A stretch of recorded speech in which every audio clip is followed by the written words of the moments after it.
پتہ نہیں کیوں وہ آج مجھے اتنی گھور گھور کر دیکھ رہا تھا، بلکہ وہ آج مجھے سر سے لے کر پیر تک دیکھ رہا تھا۔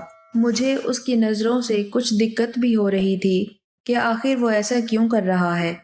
میں اس کی ان حرکتوں کو سمجھنے کی کوشش تو کر رہی تھی، پر کچھ سمجھ نہیں پائی تھی۔ ایک پل کو تو مجھے اس کی نظروں سے ڈر لگنے لگا تھا۔ میں نے جلدی سے اپنا اوڑھا ہوا دوپٹہ ٹھیک کیا تھا۔ پتہ نہیں کیوں اس کی نظروں میں ایک عجیب سی بات تھی۔ ایسا آج وہ پہلی بار ہی کر رہا تھا۔ اس سے پہلے تو کبھی اس نے مجھے نظر بھر کر دیکھا تک نہیں تھا، یہاں تک کہ وہ مجھ سے بات بھی نہیں کرتا تھا، جبکہ ہم لوگ تو ایک ہی گھر میں رہتے تھے اور وہ بھی ہمارے گھر میں سالوں سے رہ رہا تھا۔ وہ بڑی گہری بھرپور نظروں سے مجھے سر سے لے کر پیر تک دیکھے جا رہا تھا۔ میں نے اسے وہاں سے ہٹنے کے لیے کہا کہ تم اپنے کمرے میں چلے جاؤ، میں بیڈ روم میں ہی تمہاری چائے لے کر آتی ہوں۔ وہ اپنے کمرے میں چلا گیا تھا، مگر میں یہ سوچنے پر مجبور ہو گئی تھی کہ آج نہ جانے ذیشان کو کیا ہو گیا۔ چائے بنانے کے بعد میں اس کے کمرے میں چائے لے کر چلی گئی۔ وہ سامنے ہی بیڈ پر لیٹا ہوا تھا اور اس ٹائم اس نے خالی جینز پہنی ہوئی تھی، اوپر سے تو اس نے شرٹ بھی نہیں پہنی ہوئی تھی۔ اسے اس حالت میں دیکھ کر میں نے اپنی نظریں جھکا لی تھیں اور میں کچھ شرمندہ سی ہو رہی تھی۔ میں چائے کی ٹرے رکھ کر واپس جانا چاہتی تھی، مگر اچانک ہی ذیشان نے میرا ہاتھ پکڑ لیا اور مجھے اپنے پاس بٹھا لیا۔ میں اس کی اس حرکت کو سمجھ نہیں پائی تھی۔ اس کی آج کی ہر بات مجھے عجیب لگ رہی تھی، اوپر سے اس کا مجھے دیکھنے کا سٹائل مجھے ڈرا رہا تھا۔ پچھلے کئی دنوں سے میں نوٹ کر رہی تھی کہ ذیشان کی حالت بہت عجیب سی ہو گئی تھی۔ وہ ہر ٹائم گمسم سا رہتا تھا اور پتہ نہیں کہاں پر کھویا کھویا رہتا تھا۔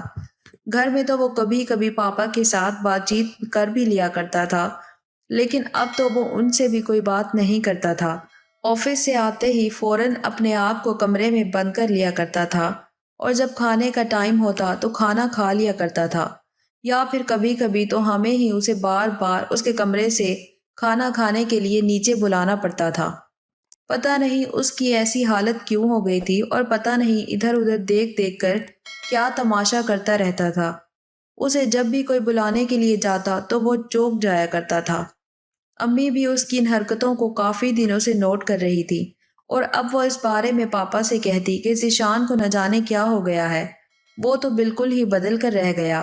گھر میں ہوتے ہوئے بھی اس کی موجودگی کا احساس تک نہیں ہوتا، اور آج کل وہ نہ ہی ہم لوگوں کے ساتھ بیٹھ کر کوئی بات چیت کرتا ہے، نہ ہی ہم لوگوں کے ساتھ بیٹھ کر پہلے کی طرح ہنستا ہے، اور نہ ہی بولتا ہے، نہ کسی سے کوئی بات کرتا ہے۔ امی پاپا کو اس طرح پریشان دیکھ کر میں انہیں تسلی دے دیا کرتی تھی کہ وہ تو ہمیشہ سے ایسا ہی ہے، اور یہ بات ایک حد تک سچ بھی تھی۔ اس سے پہلے کہ ذیشان مجھے کچھ کہتا، تبھی میں دروازے کے بجنے کی آواز سن کر اس کے کمرے سے باہر آ گئی تھی۔ آج امی، بھابھی اور باجی یہ سب لوگ مارکیٹ سے ٹائم سے پہلے ہی آ گئی تھی۔ وہ کہنے لگی کہ آج تمہارے سسرال والوں کو ہمارے گھر آنا ہے، اسی لیے ہم لوگ گھر جلدی آ گئے ہیں۔ ان لوگوں کے ساتھ بیٹھ کر شادی کے بارے میں ہی کچھ دیر بات چیت کرنی ہے۔ ان لوگوں کے ساتھ کچھ دیر بیٹھ کر میں اپنے کمرے میں آ گئی تھی، اور پھر لگاتار میں ذیشان کے اس رویے کے بارے میں سوچ رہی تھی۔ میرے دماغ میں اس کی حرکتیں بار بار گھوم رہی تھی، مگر میری کچھ سمجھ میں نہیں آ رہا تھا۔ میری الجھن تھی کہ بڑھتی ہی جا رہی تھی، اور اب تو میری شادی کے دن بھی قریب آ گئے تھے۔ میری شادی کو اب صرف 1 مہینہ ہی رہ گیا تھا۔ آہستہ آہستہ یہ 1 مہینہ بھی گزر گیا تھا۔ میری مہندی کا دن بھی آ گیا تھا۔ اس دن میں اپنے کمرے میں تھی اور اچھے طریقے سے تیار ہو رہی تھی۔ آج کا دن اور آنے والے جتنے بھی دن تھے میرے لیے بہت خاص ہونے والے تھے۔ میں اپنے ان آنے والے دنوں کے بارے میں سوچ سوچ کر خوب خوش ہو رہی تھی۔ میں شادی کے لیے بہت زیادہ خوش تھی۔ مجھے اپنا گھر بہت یاد آنے والا تھا، کیونکہ میں نے اپنے ماں باپ کے گھر میں جتنا بھی وقت گزارا تھا بہت اچھا گزارا تھا۔ میرے ماں باپ نے مجھے دنیا کی ہر خوشی دی تھی، کبھی میری آنکھ میں آنسو تک نہیں آنے دیا تھا۔ میں اب اس گھر کو چھوڑ کر جانے والی تھی۔ اب میں اپنی اس پریشانی میں گھومتی، اور ساتھ ہی ساتھ یہ بھی سوچ رہی تھی نہ جانے سسرال جانے کے بعد سسرال والوں کا رویہ میرے ساتھ کیسا ہونے والا ہے، کیونکہ شادی سے پہلے تو سب اچھے ہوتے ہیں، اور شادی کے بعد ہی پتہ چلتا ہے کہ کون کیسا ہے۔ میرا ہونے والا شوہر نہ جانے میرے ساتھ کس طرح سے پیش آئے گا۔ تبھی میری ماں نے کہا کہ وہ لوگ تھوڑی دیر میں مہندی کی رسم کرنے کے لیے آ رہے ہیں۔ ہم لوگوں کو تیار ہو کر ہال میں جانا تھا کیونکہ مہندی کا فنکشن ہال میں تھا۔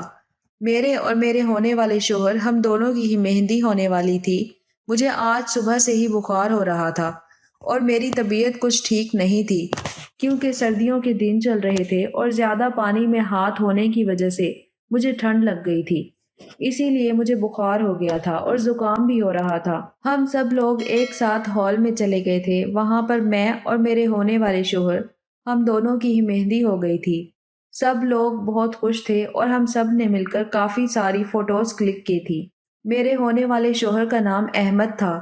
دیکھنے میں بہت ہینڈسم تھا اور پڑھا لکھا لڑکا تھا۔ احمد مجھے دیکھ کر بہت خوش ہو رہا تھا۔ میں بھی اسے دیکھ دیکھ کر شرما رہی تھی کیونکہ میں اس سے نظریں نہیں ملا پا رہی تھی۔ آج کے دن میں بہت زیادہ خوش تھی، لیکن اچانک میرے سر میں بہت تیز درد ہونے لگا تھا۔ میری طبیعت کچھ ٹھیک نہیں لگ رہی تھی۔ ابھی سارے مہمان ہال میں ہی موجود تھے۔ ہم لوگوں نے ہال اس لیے بک کرایا تھا کیونکہ زیادہ تر ہمارے مہمان دوسرے شہروں کے تھے اور ہمارا گھر چھوٹا تھا، اسی لیے سارے مہمان ہمارے گھر میں نہیں آ سکتے تھے۔ امی نے جب میری طبیعت پوچھی تو مجھے بہت تیز بخار تھا اور امی نے مجھے ذیشان کے ساتھ پھر گاڑی میں گھر بھجوا دیا تھا کیونکہ ہال میں تو مجھے آرام نہیں مل سکتا تھا۔ امی نے کہا کہ تم گھر جا کر آرام سے سو جانا کیونکہ تمہاری شادی ہے اور اس اسپیشل موقع پر تمہاری طبیعت خراب ہونا ٹھیک نہیں ہے۔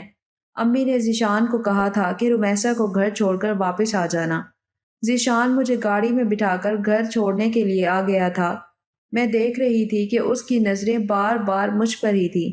وہ شیشے سے پیچھے کی طرف مجھے دیکھ رہا تھا۔ تھوڑی ہی دیر گزری تھی کہ گھر آ گیا۔ ذیشان بھی میرے ساتھ گھر کے اندر آ گیا تھا۔ مجھے لگا کہ شاید اس کا کوئی سامان رہ گیا ہوگا، لیکن اس نے تو گھر کے اندر گھستے ہی گھر کا دروازہ بند کر دیا تھا۔ میں کچھ سمجھ نہیں پائی تھی۔ میں تو سیدھا اپنے کمرے میں چلی گئی تھی کیونکہ میرے سر میں بہت تیز درد ہو رہا تھا اور میں بخار سے جل رہی تھی۔ مجھے ابھی دوائی بھی کھانی تھی۔ ذیشان اور میں گھر میں اکیلے تھے۔ گھر میں ہم دونوں کے علاوہ کوئی بھی موجود نہیں تھا اور میں اس ٹائم اپنے کمرے میں کھڑی ہوئی اپنی دوائی ڈھونڈ رہی تھی جو مجھے مل ہی نہیں رہی تھی۔ پھر مجھے دوائی مل گئی۔ دوائی میں نے اپنے ہی تکیے کے نیچے رکھی تھی اور پھر میں خود ہی بھول گئی تھی۔ دوائی کھانے کے بعد میں نے کپڑے تبدیل کر لیے تھے اور میں بیٹھ کر سوچ رہی تھی کہ لڑکیوں کی بھی کیا زندگی ہوتی ہے۔ یہی تو وہ آنگن تھا جہاں پر میں کھیل کود کر بڑی ہوئی تھی اور اب میں ہمیشہ ہمیشہ کے لیے یہاں سے جا رہی تھی۔ یہ سوچ کر ہی میں اداس ہو گئی تھی۔ تبھی اچانک مجھے کمرے میں کسی کے آہٹ محسوس ہوئی تھی۔ جب میں نے دروازے کی طرف نظر گھما کر دیکھا تو وہاں پر ذیشان کھڑا ہوا تھا، مگر آج وہ ذیشان نہیں تھا جسے میں جانتی تھی۔ اس کی آنکھوں میں جنون تھا اور عجیب سا رنگ سوار تھا۔ اس سے پہلے کہ میں اسے کچھ کہتی یا پھر سنبھلتی، اس نے تبھی اچانک دوڑ کر مجھے اپنی گرفت میں جکڑ لیا تھا اور پھر اس کے بعد اس نے مجھے بیڈ پر دھکا دے دیا۔ میں اسے بار بار کہہ رہی تھی کہ تم کیا کر رہے ہو، چھوڑو مجھے، میں تمہاری شکایت امی بابا سے کروں گی، لیکن اسے جیسے میری کسی بات کا اثر ہی نہیں ہو رہا تھا۔ ایسا لگ رہا تھا جیسے اس کے کانوں میں میری آواز جا ہی نہیں رہی ہے۔ میں خود کو اس سے چھڑانے کی بہت کوشش کر رہی تھی، مگر ایک تو میری طبیعت ٹھیک نہیں تھی اور پھر وہ مرد تھا۔ مرد تو ویسے بھی کافی مضبوط ہوتے ہیں اور عورت ہر بار ان کے سامنے کمزور پڑ جاتی ہے۔ یہ سب کچھ میرے لیے یقین کرنے لائق نہیں تھا۔ مجھے کچھ سمجھ نہیں آ رہا تھا کہ یہ سب کیا ہو رہا ہے۔ میں چیخ رہی تھی، چلا رہی تھی، مگر میرے چیخنے چلانے کا کوئی فائدہ نہیں تھا کیونکہ اس گھر میں ہم دونوں کے علاوہ کوئی نہیں تھا جو میری مدد کر سکتا۔ یہ حادثہ میرے لیے مر جانے کے قابل تھا۔ میرے ہوش و حواس نے میرا ساتھ چھوڑ دیا تھا۔ میں کچھ نہیں کر سکتی تھی۔ میں بری طرح سے رو رہی تھی۔ پھر اسی طرح سے چیختے چلاتے ہوئے میں اچانک سے بے ہوش ہو گئی اور پھر جب میں ہوش میں آئی تو ذیشان میری کمر پر نہ جانے کیا لکھ رہا تھا۔ میں کچھ بھی نہیں جان پائی تھی۔ میں بالکل خاموش ہو کر رہ گئی تھی۔ وہ جلتی ہوئی سگریٹ سے میری کمر پر کچھ لکھ رہا تھا۔ میری کمر تکلیف سے چور ہو رہی تھی کیونکہ جلتا ہوا سگریٹ میرے جسم پر چلتا ہوا محسوس ہو رہا تھا اور میری کمر کی کھال جل رہی تھی۔ شاید خون بھی بہہ رہا تھا مگر میں کچھ نہیں کر سکتی تھی کیونکہ میرا جسم کوئی بھی حرکت کرنے کے قابل نہیں رہا تھا۔ اب مجھے ایسا لگ رہا تھا جیسے کسی نے میرے جسم کے اندر سے جان نکال لی ہے۔ میں بالکل بے جان تھی، میں کبھی سوچ بھی نہیں سکتی تھی کہ ذیشان میرے ساتھ ایسا بھی کر سکتا ہے۔ میں بری طرح سے سسک رہی تھی، رو رہی تھی اور تڑپ رہی تھی، مگر جلد ہی میں نے اپنے آنسو پونچھ لیے اور خود پر قابو کر لیا تھا۔ اگر اس بارے میں کسی کو پتہ چل گیا کہ مجھ پر کیا مصیبت گزر چکی ہے تو نہ جانے کیا ہوگا اور میری بدنامی الگ ہو جائے گی۔ اب تو میری شادی ہونے میں بھی زیادہ وقت نہیں ہے اور میرے والدین الگ پریشان ہو جائیں گے۔ میں نے خود کو بڑی مشکل سے سنبھالا تھا اور بستر پر جب میں لیٹی تو میری کمر میں بہت درد ہو رہا تھا۔ تبھی باہر سب لوگوں کے بولنے کی آواز آ رہی تھی۔ ذیشان تو میرے کمرے سے جا چکا تھا۔ شاید سب لوگ گھر واپس آ گئے تھے۔ میں نے جلدی سے اپنے آنسو پونچھ کر اپنے آپ کو نارمل کیا۔ تھوڑی دیر کے بعد امی اور باجی میرے کمرے میں آ گئی تھی۔ جب امی نے میرا چہرہ دیکھا تو وہ حیران رہ گئیں اور بنا کہے ہی سمجھ گئیں کہ مجھے کوئی پریشانی ہے۔ انہیں یہ بھی لگا تھا کہ میری طبیعت خراب ہے، میری حالت اس وجہ سے ایسی ہو رہی تھی۔ انہوں نے میرا چہرہ اپنے ہاتھوں میں تھام لیا اور کہا کہ کیا بات ہے، کیا تمہاری طبیعت زیادہ خراب ہو رہی ہے؟ تم کیوں اتنی اداس لگ رہی ہو؟ اگر ایسا ہی ہے تو کل ہم تمہیں کسی اور ڈاکٹر کو دکھا دیتے ہیں، اس کی دوائی سے تمہاری طبیعت جلدی ٹھیک ہو جائے گی۔ میں نے بہت مشکل سے اپنے آنسو پونچھے تھے اور امی سے کہا کہ کچھ نہیں، میں بالکل ٹھیک ہوں، میں نے دوائی کھا لی ہے اور میری طبیعت بھی ٹھیک نہیں ہے، بس آپ کو ایسا ہی لگ رہا ہے۔ تبھی امی نے مجھے گلے سے لگا لیا اور کہنے لگی، اگر تم آنے والے وقت کی وجہ سے پریشان ہو تو فکر مت کرو، ہر لڑکی کے لیے یہ وقت ضرور آتا ہے، تم ٹینشن مت لو، سب کچھ ٹھیک ہو جائے گا، تم اپنے دماغ پر کسی طرح کی ٹینشن سوار مت کرو۔ وہ مجھے اور بھی کئی طرح کی تسلیاں دے کر گئی تھی، لیکن میرا دماغ تو کہیں اور ہی الجھا ہوا تھا۔ میں اپنی شادی کو لے کر جتنا خوش تھی، میری ساری خوشیاں تو پوری طرح سے ختم ہو گئی تھی۔ میں دل ہی دل میں اپنی امی سے کہنے لگی، امی آپ کو نہیں پتا کہ میرے دل پر کیا گزر رہی ہے، میری زندگی کتنی بڑی مشکل کا شکار ہو گئی ہے۔ اگر آپ کو اپنی بیٹی کی تکلیف کے بارے میں پتا چلے تو شاید آپ کا دل دھڑکنا بھول جائے کہ آپ کی بیٹی کے ساتھ آپ کے ہی گھر میں کتنا بڑا ظلم ہو چکا ہے۔ تبھی امی مجھے سونے کا کہہ کر وہاں سے اٹھ کر چلی گئیں اور ساتھ ہی ساتھ باجی بھی چلی گئی تھی۔ میں جانتی تھی کہ وہ بہت زیادہ پریشان ہو جائیں گی اور اکیلے میں بیٹھ کر روئیں گی، کیونکہ وہ کسی کے سامنے روتی نہیں تھی اور نہ ہی کسی کے سامنے کمزور پڑتی تھی، اور میرے سامنے تو بالکل بھی کمزور نہیں پڑنا چاہتی تھیں۔ وہ جانتی تھیں کہ اگر وہ بھی کمزور پڑ گئیں تو ان کی بیٹی کو سنبھالنا بہت مشکل ہو جائے گا۔ کیونکہ میں اپنے گھر میں سب سے چھوٹی تھی، اسی لیے امی پاپا مجھے زیادہ پیار کیا کرتے تھے۔ اگلے دن مجھے ہمیشہ ہمیشہ کے لیے یہاں سے رخصت ہو کر اپنے سسرال جانا تھا۔ کل تک میرے احساسات بالکل الگ ہو چکے تھے، میں آنے والے وقت کے خیالوں میں کھوئی ہوئی تھی، مگر اب مجھے بار بار ڈر محسوس ہو رہا تھا۔ مجھے ڈر لگ رہا تھا کہ نہ جانے اب کیا ہوگا۔ اگر یہ سب کچھ میرے شوہر کو پتہ چل گیا تو پکا وہ مجھے شادی کی پہلی رات ہی ڈائیورس دے کر گھر سے باہر نکال دے گا، کیونکہ اسے تو ایسا لگتا تھا جیسے میں کنواری ہوں، لیکن اسے کیا پتا کہ میری عزت تو کسی کے ہاتھوں خراب ہو چکی ہے۔ میں ڈرتے ڈرتے دل میں کئی طرح کے خیال پیدا کر رہی تھی۔ شادی کا دن بھی آ گیا تھا، سب لوگ بہت خوش تھے اور سب کے خوش چہرے کو دیکھ کر میری آنکھوں میں بار بار آنسو آ رہے تھے۔ جب میری فیملی کے لوگوں نے دیکھا کہ میری آنکھوں میں بار بار آنسو آ رہے ہیں تو انہیں اس کا مطلب یہ لگا کہ ایسا اسی لیے ہو رہا ہے کہ میں اس گھر کو جو چھوڑ کر جا رہی ہوں۔ کوئی بھی میرے دل کے حال کو نہیں جانتا تھا۔ میں جب بھی ذیشان کو دیکھتی تو مجھے اس سے نفرت ہو رہی تھی۔ دل کر رہا تھا کہ میں اس کو جان سے مار دوں۔ اس نے میری زندگی خراب کر دی ہے، آخر اسے ایسا کر کے کیا ملا؟ میری شادی کی ساری رسمیں ہو چکی تھیں پر میں ایک بھی رسم سے خوش نہیں تھی۔ میں تو بالکل بے جان ہو رہی تھی، ایسا لگ رہا تھا جیسے میں کوئی روبوٹ ہوں اور سب لوگ مجھے اپنے طریقے سے چلا رہے ہیں۔ جو جیسا کہتا میں ویسا ویسا کرتی رہی۔ اسی طرح سے میں رخصت ہو کر اپنے سسرال آ گئی۔ جب میں نے سسرال آنے کے بعد اپنے شوہر کے ہنستے مسکراتے چہرے کی طرف دیکھا تو میں نے کئی بار اپنی آنکھوں سے آنسو صاف کر لیے تھے اور ان کو روکنے کی پوری کوشش کی تھی۔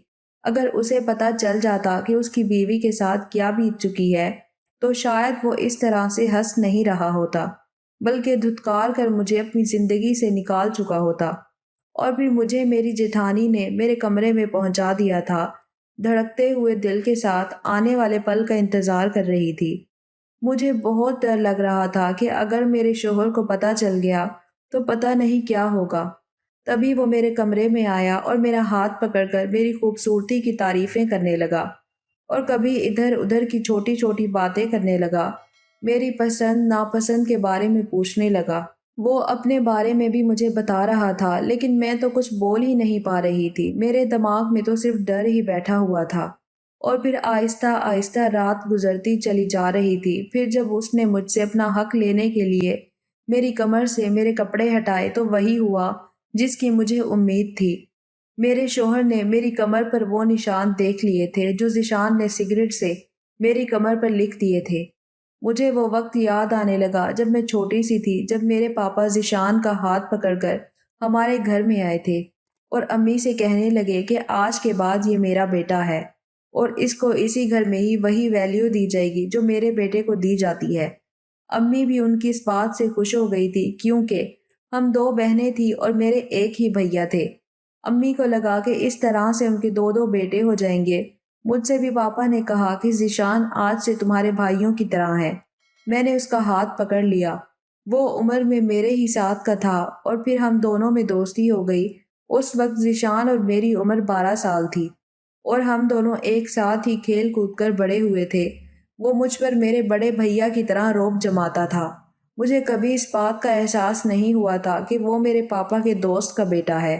میں اسے ہمیشہ اپنی فیملی کا ممبر ہی مانتی تھی۔ دراصل ذیشان کے ماں باپ ایک کار ایکسیڈنٹ میں مر چکے تھے۔ اس کے بعد ذیشان اکیلا رہ گیا تھا۔ پہلے کافی دنوں تک تو وہ اپنے دادا کے پاس رہا تھا۔ اس کے دادا بھی کافی بوڑھے ہو چکے تھے اور وہ بیمار رہنے لگے تھے۔ وہ اس کا خیال بھی نہیں رکھ پا رہے تھے۔ ذیشان کے پاپا اور میرے پاپا آپس میں بہت پکے دوست تھے، اس لیے میرے پاپا ہر ہفتے ذیشان کے پاس جاتے تھے۔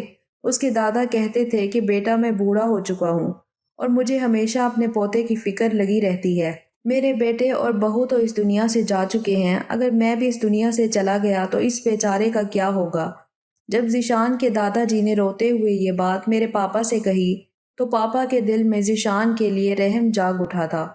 ویسے بھی میرے پاپا کو ذیشان بچپن سے ہی بہت زیادہ پسند تھا اور جب اس کے ماں باپ اس دنیا سے گئے تھے تب وہ اسے ہمارے گھر پر ہی لانا چاہتے تھے، مگر انہوں نے اس کے دادا جی کی وجہ سے اسے اس کے گھر پر ہی رہنے دیا تھا۔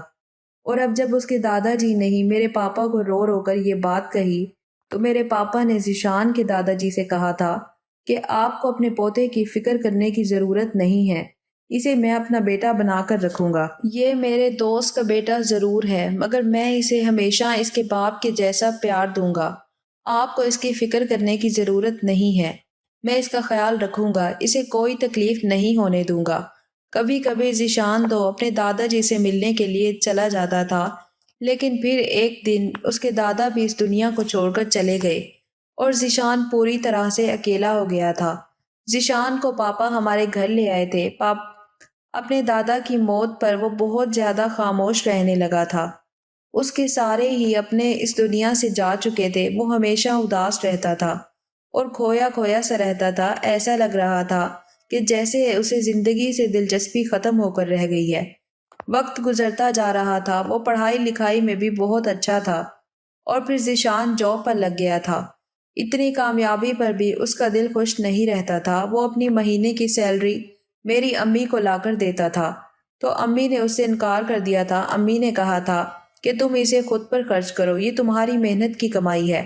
تو پہلی بار میں نے ذیشان کو روتے ہوئے دیکھا تھا۔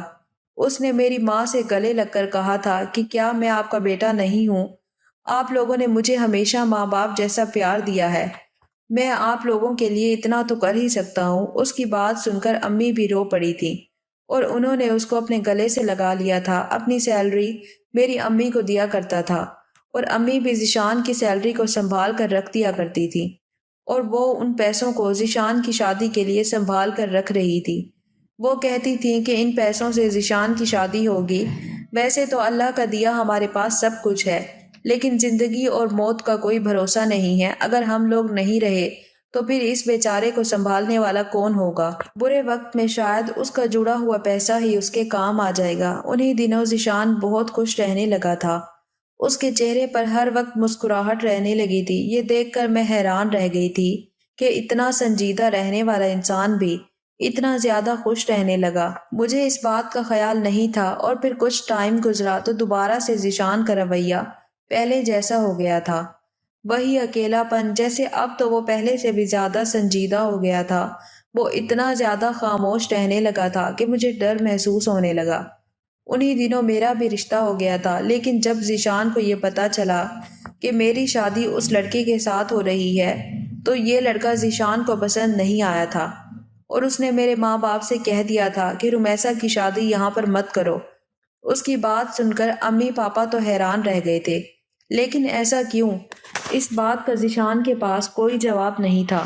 میں نے بھی جب اپنے ہونے والے شوہر کی فوٹو دیکھی تو وہ مجھے بھی بہت پسند آیا تھا، مگر نہ جانے کیوں ذیشان کو اس رشتے پر بہت اعتراض ہو رہا تھا۔ ممی پاپا نے جہاں سے بھی احمد کے بارے میں پتہ کروایا تھا تو ہر جگہ سے انہیں یہی سننے کو ملا تھا کہ لڑکا بہت اچھا ہے، اور امی پاپا بے فکر ہو گئے تھے۔ ان کو لگا کہ شاید ذیشان کو کوئی غلط فہمی ہو گئی ہے۔ ذیشان نے اس دن کے بعد بالکل بھی اس رشتے کے بارے میں اپنی کوئی ایڈوائس نہیں دی تھی۔ وہ بالکل گمسم ہو کر رہ گیا تھا، اور اب جب شادی سے ایک دن پہلے اس نے میرے ساتھ ہی سب کچھ کیا، میرے لیے سب کسی بھی طرح سے برداشت کرنے کے قابل نہیں تھا۔ جب میرے شوہر نے اس رات میری کمر دیکھی تو وہ اونچی اونچی آواز میں رونے لگا تھا۔ میں اس کو روتا ہوا دیکھ کر گھبرا گئی تھی، اور جب پلٹ کر میں نے اسے دیکھا تو وہ بہت بری طرح سے رو رہا تھا۔ میں نے اس سے بہت پوچھنے کی کوشش کی، مگر وہ کچھ بتانے کے لیے تیار ہی نہیں تھا۔ نہ جانے اسے کس بات کا غم تھا جو اسے رلا رہا تھا۔ میری کمر پر ایسا کیا لکھا ہوا تھا کہ جس وجہ سے اس کی حالت ایسی ہو گئی تھی؟ تبھی اس نے مجھ سے کہا کہ تم سو جاؤ اور اس بارے میں کسی سے کچھ مت کہنا۔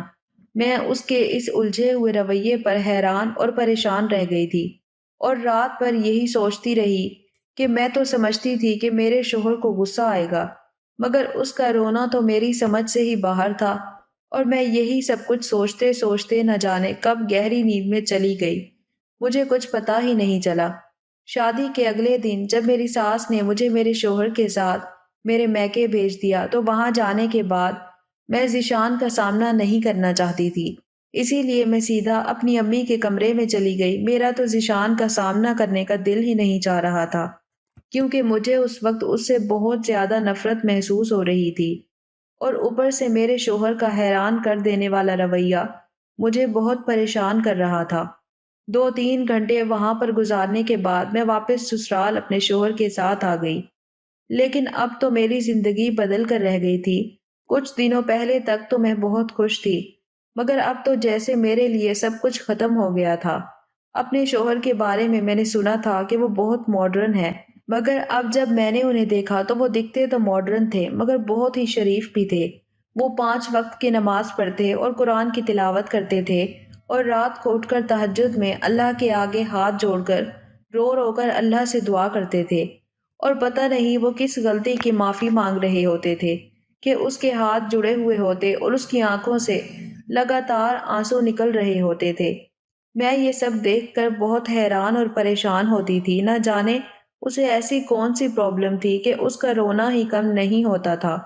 جب بھی وہ مجھے دیکھتا تھا تو پیار سے میرے بالوں کو سہلاتا تھا، کیونکہ اس کی آنکھوں میں میرے لیے اتنی زیادہ عزت ہوتی تھی، جسے دیکھ کر میں نظریں چرانے لگتی اور سوچنے لگ جاتی کہ اگر اسے سچ پتا چل گیا تو نہ جانے وہ میرے ساتھ کیا کرے گا۔ اس دن میں سو رہی تھی جب ایک عجیب سی آواز سن کر میری آنکھ کھل گئی۔ وہ میرے شوہر کے رونے کی آواز تھی۔ وہ اونچی اونچی آواز میں رو رہا تھا، اللہ سے اپنی غلطیوں کی معافی مانگ رہا تھا۔ میں یہ سب دیکھ کر اٹھ کر بیٹھ گئی تھی۔ نہ جانے انہیں ایسی کون سی پریشانی تھی جس کی وجہ سے وہ اتنا بے چین رہتے تھے۔ انہوں نے جب مجھے جاگتا ہوا دیکھا تو وہ حیران رہ گئے تھے، اور پھر میرے پاس آ کر بیٹھ گئے اور کہنے لگے کہ کیا بات ہے، تم ابھی تک جاگ رہی ہو؟ اور میرے سامنے بالکل نارمل بیہیو کر رہے تھے۔ اب میں ان کے اس رونے پر بہت تنگ آ گئی تھی، اسی لیے میں نے ان سے کہا کہ آخر آپ مجھے سب کچھ بتاتے کیوں نہیں؟ آخر آپ کو ایسی کون سی پریشانی ہے اور آپ ہماری سہاگ رات کو بھی مجھے دیکھ کر رونے لگے تھے اور آپ ابھی بھی راتوں کو اٹھ اٹھ کر روتے ہو؟ آخر اس سب کی وجہ کیا ہے؟ ان کے چہرے پر عجیب سے رنگ پھیل گئے تھے۔ وہ مجھ سے کہنے لگے کہ یہ ایسی بات ہے کہ جسے سن کر شاید تم برداشت نہ کر سکو، مگر اب تو میں اس بات کو جاننا ہی چاہتی تھی۔ میں کہنے لگی کہ اب تو میں جان کر ہی رہوں گی کہ آخر کیا بات ہے۔ تبھی وہ مجھ سے کہنے لگے کہ میں ذیشان کو کافی ٹائم پہلے سے جانتا ہوں۔ کچھ ٹائم پہلے تک وہ میرا بہت اچھا دوست تھا۔ یہ بات سن کر تو میرے ہوش اڑ گئے تھے کہ اگر ذیشان ان کا دوست تھا تو پھر ذیشان نے میری شادی احمد سے ہونے کے لیے میرے ماں باپ سے منع کیوں کیا تھا؟ میرے شوہر کی اگلی بات نے مجھے چونکا کر رکھ دیا تھا۔ میرے شوہر نے کہا کہ ہم دونوں ایک ہی آفس میں جاب کرتے تھے۔ میرے پاپا کا بزنس تھا، وہ مجھے اپنے ساتھ اپنے آفس میں آنے کے لیے کہتے تھے، مگر مجھے جاب کرنے کا شوق تھا اور میں ایکسپیرینس بھی کرنا چاہتا تھا۔ اس کمپنی میں جاب کرنے لگا تھا جہاں پر ذیشان تھا۔ اسی آفس میں ایک لڑکی تھی جو بہت غریب تھی، خوبصورت تھی اور شریف فیملی سے بلونگ کرتی تھی۔ میں ہمیشہ سے ہی لڑکیوں کے ساتھ فلرٹی رہا تھا اور جب میں نے اس لڑکی کو دیکھا تو میرا اس پر دل آ گیا تھا۔ میں نہیں جانتا تھا کہ ذیشان اس لڑکی کو پسند کرتا ہے اور میں بھی اسی لڑکی کے پیچھے تھا۔ میں نے اس لڑکی کو پرپوز کیا مگر اس لڑکی نے انکار کر دیا، مگر میں اس لڑکی کے پیچھے پڑ گیا تھا۔ جب ایک دن میں نے اس لڑکی کو بہت تنگ کیا تو اس نے میرے منہ پر تھپڑ مار دیا اور اس بات پر مجھے بہت غصہ آیا تھا۔ میں اس لڑکی سے بدلہ لینے کے لیے پلاننگ کر رہا تھا اور پھر ایک دن مجھے اس بات کا موقع مل گیا۔ موسم بہت زیادہ خراب تھا، شاید بارش ہونے والی تھی۔ ایک ایک کر کے آفس کے سارے ورکرز چلے گئے تھے اور آفس میں صرف وہ لڑکی اور میں ہی رہ گئے تھے۔ اس ٹائم وہ اپنے کام میں اتنی بیزی تھی کہ اسے کسی کے آنے جانے کا پتہ ہی نہیں چلا۔ وہ ویسے بھی سب سے آخر میں ہی گھر جاتی تھی۔ جب میں نے دیکھا کہ آفس میں کوئی بھی نہیں ہے، باہر صرف گارڈ تھا، تو میں نے پیسے دے کر گارڈ کو خرید لیا اور اس سے کہا کہ جب تک میں نہ کہوں تو کسی کو اندر مت بھیجنا۔ اور پھر میں نے اس لڑکی کا استعمال کیا اور اس کی عزت خراب کر دی اور اس سے اپنی بے عزتی کا بدلہ بھی لیا۔ بعد میں مجھے پتا چلا کہ ذیشان تو اس سے بہت پیار کرتا تھا اور وہ دونوں ایک دوسرے سے شادی کرنا چاہتے تھے۔ پھر اگلے ہی دن اس لڑکی نے خودکشی کر لی اور مرنے سے پہلے اس نے ذیشان کو ساری بات بتا دی تھی۔ اس دن ذیشان نے تمہاری کمر پر لکھا تھا کہ دل تو میرا چاہ رہا ہے کہ میں تم سے بھی تمہاری خوشیوں کو اسی طرح سے چھین لوں جس طرح تم نے خوشیاں مجھ سے چھینی تھی، مگر کیا کروں، یہ میرے لیے میری بہنوں کی طرح ہیں اور اس کے گھر والے مجھ پر بہت بھروسہ کرتے ہیں۔ میں اپنی بہن کے ساتھ کچھ غلط نہیں کر سکتا۔ اپنے شوہر کے منہ سے یہ بات سن کر میرا منہ کھلا کا کھلا رہ گیا تھا۔ اتنے ٹائم سے میں سمجھ رہی تھی کہ ذیشان نے میری عزت خراب کر دی ہے۔ اس کا مطلب یہ تھا کہ مجھے غلط فہمی ہوئی تھی اور میں بالکل پاک دامن تھی، مگر مجھے اپنے شوہر سے بہت بڑی شکایت تھی کہ انہوں نے ایک لڑکی کے ساتھ ایسا کیوں کیا۔ جب میں نے ان سے اپنی شکایت رکھی تو وہ پھر سے رونے لگے تھے، کہنے لگے کہ میں اللہ سے رو رو کر معافی مانگتا ہوں، مجھ سے ناسمجھی میں بہت بڑی غلطی ہو گئی تھی۔ یہ میرے لیے ایک ایسا پچھتاوا ہے جو شاید ساری زندگی میرے ساتھ رہے گا اور میں اپنی اس غلطی پر بہت شرمندہ ہوں۔ تم مجھے معاف کر دو، میں وعدہ کرتا ہوں کہ آج کے بعد ایسا کچھ بھی نہیں کروں گا۔ ان کی بات سن کر میں بھی رو پڑی تھی۔ اب جو ہونا تھا وہ تو ہو چکا تھا اور اب کیا ہو سکتا تھا۔ میرے دل سے یہ غلط فہمی دور ہو گئی تھی کہ ذیشان نے میرے ساتھ کچھ غلط نہیں کیا تھا، بلکہ وہ تو مجھے اپنی بہن ہی مانتا تھا، جبکہ اس نے موقع ہونے کے باوجود بھی مجھے چھوڑ دیا تھا۔ یہ اس کا احسان تھا کہ اس نے میرے شوہر سے اتنا سب کچھ ہونے کے باوجود بھی بدلہ نہیں لیا تھا۔ میں نے بھی اپنے میکے جا کر ذیشان سے اپنے شوہر کی طرف سے معافی مانگ لی تھی اور اسے بتا دیا تھا کہ اس بات پر میرے شوہر بہت شرمندہ ہیں۔ ذیشان دوسرے شہر میں جاب کر رہا ہے اور اب وہ وہیں پر ہی رہ رہا ہے۔ اس نے ابھی تک شادی نہیں کی۔ وہ دوسرے شہر میں شفٹ اسی لیے ہو گیا کیونکہ اسے پتا ہے جب میں اپنے میکے جاؤں گی تو میرا شوہر بھی وہاں جائے گا اور اسے میرے شوہر کو دیکھ کر وہ یاد آ جائے گا جو اس کے لیے بہت زیادہ تکلیف دہ تھا۔ وہ میرے شوہر کا سامنا نہیں کرنا چاہتا تھا اور نہ ہی میرا شوہر ذیشان کا سامنا کرنے کے قابل رہا تھا۔ میری زندگی اپنے شوہر کے ساتھ اچھی گزر رہی ہے، پر میرے شوہر نے جو کچھ ذیشان کے اور اس لڑکی کے ساتھ کیا، آج بھی مجھے اس پر بہت افسوس ہے۔ یہ تھی ناظرین ہماری آج کی کہانی۔ کہانی اگر پسند آئی ہو تو کہانی کو لائک اور شیئر کر دیجیے گا، اور میرے چینل کو سبسکرائب کر لیجیے گا تاکہ مزید اس طرح کی کہانیوں کا نوٹیفیکیشن آپ کو بر وقت ملتا رہے۔ ملتے ہیں ایک نئی ویڈیو کے ساتھ، تب تک کے لیے اپنا خیال رکھیے گا، دعاؤں میں یاد رکھیے گا۔